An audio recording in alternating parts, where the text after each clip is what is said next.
Buenos días, alumnos. ¿Cómo están? Espero que se encuentren bien. Hoy hablaremos de una literatura quizás no tan conocida como es la literatura oral y el cómo ésta se relaciona a través de nuestra historia. La literatura nos ha acompañado desde siempre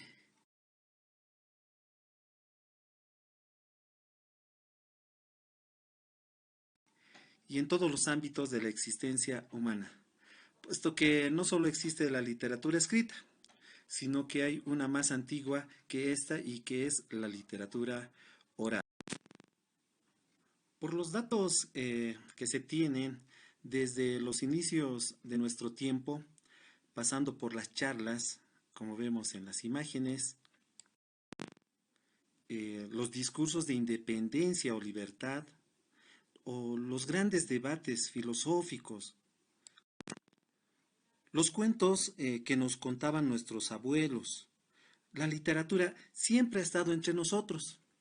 Cada idea expresada de forma oral también es una forma de literatura. Cada metáfora, cada frase, dicho o refrán lo son también.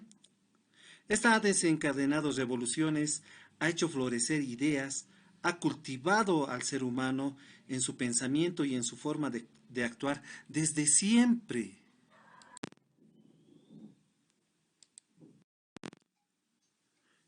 Y como ejemplo tenemos la lectura Ollantay, que fue creado o compuesto oralmente en algún momento de nuestra historia.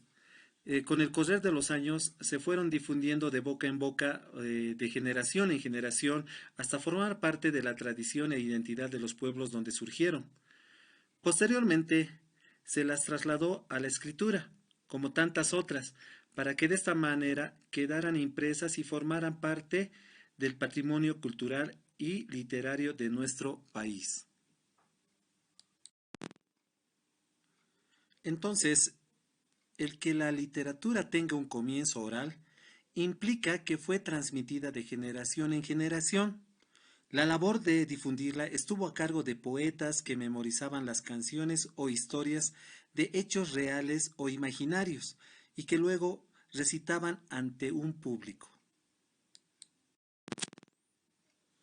Entonces, como definición podemos decir, la literatura oral es todo el conjunto de narraciones, poemas y textos tradicionales, como los mitos, relatos, cuentos, leyendas, adivinanzas, refranes, coplas, canciones, etcétera, que fueron creados para ser transmitidos por vía oral a través del contacto directo que establecen los narradores, poetas, intérpretes o cantores con el público que los escucha. En este sentido, la literatura oral es el arte de contar, comunicar y expresar a través de la voz, la palabra y los gestos, todo tipo de textos literarios que son fruto de la invención de un autor anónimo o bien de la recopilación de costumbres y tradiciones que posee el pueblo. Literatura y tradición oral. Al producir literatura oral, todas las comunidades aportan y enriquecen constantemente su herencia cultural. Un ejemplo es el Carnaval de Oruro, patrimonio oral e intangible de la humanidad, en la cual bailan miles de folcloristas danzantes desde tiempos prehispánicos y coloniales. Y una diversidad de leyendas, ritos y tradiciones explican los orígenes de esta gran celebración.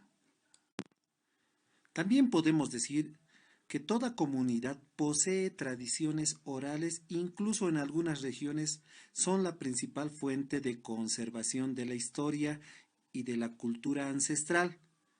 Un ejemplo, Todos Santos, en el cual todos participan según a la costumbre de cada lugar. Características de la literatura oral. Los textos de la literatura oral son esencialmente anónimos. No se sabe quién los ha creado. Una característica imprescindible de este tipo de literatura es que su transmisión se realiza por vía oral de generación en generación. ¿Qué quiere decir? Que nuestro abuelito le cuenta a nuestro papá y nuestro papá nos cuenta a nosotros. Otro. Los textos presentan variantes por las continuas modificaciones que introducen los transmisores. Entonces, en este caso, si el abuelito le ha contado a nuestro papá nos va a contar de diferente manera y nosotros lo vamos a continuar, vamos a contar de diferente manera al seguir contando a otras personas o a otras generaciones. Otro, la oportunidad y el momento de difusión se dan en espacios públicos, en fiestas familiares, comunitarias, patronales, religiosas, tradicionales e históricas. Subgéneros frecuentes en la literatura oral. Tenemos el cuento, el mito, la leyenda, la fábula, la anécdota. Los subgéneros de carácter lírico y poético tienen la finalidad lúdica, de hacerlo como un juego, festiva, de entretenimiento popular o religioso. Bien, hasta aquí concluye lo que es literatura oral. Espero hayan entendido y no olviden siempre hacer sus tareas. Muchas gracias por su atención. Permiso.